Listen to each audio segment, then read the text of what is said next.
غاليه لجميع المعطلين والمعطلات.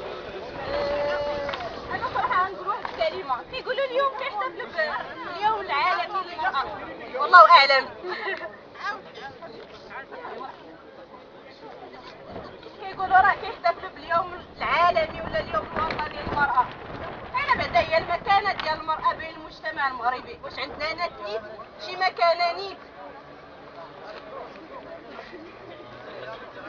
المهم حنا اليوم هنا كابيطاليات ديال الجمعيه الوطنيه كنقولوا اننا خاصنا نرفعوا من القيمه ديال هاد البطاليات، ونقولوا عليهم بانهم برافو عليهم، الله يعطيهم الصحه، ونقول بان المراه المغربيه راه مهمشه اكثر من القياس.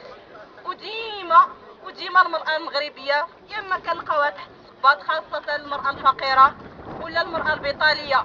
علاش؟ حيت اصلا هي قرات حتى قرات وابسط الحقوق ديالها ما تعطاتش ليها، وخاصه على العمل. وديما كنلقاوها يا اما كوزينه، يا اما انها كتخدم الراجل وتحيه للرجال، يا اما والى اخره.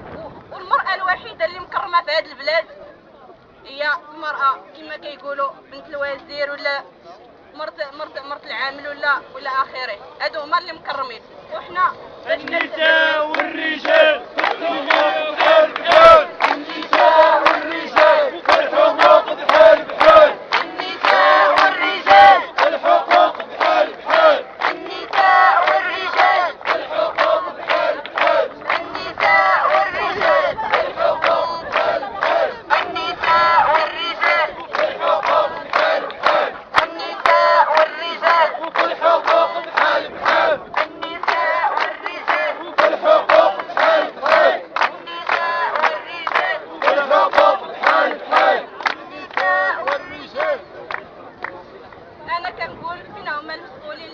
باننا خاصنا نرفعوا بالمكانه المراه المغربيه. فينا هما اليوم باش انهم يقولوا لنا راه فعلا نرفعوا من المراه من المكانه ديالها.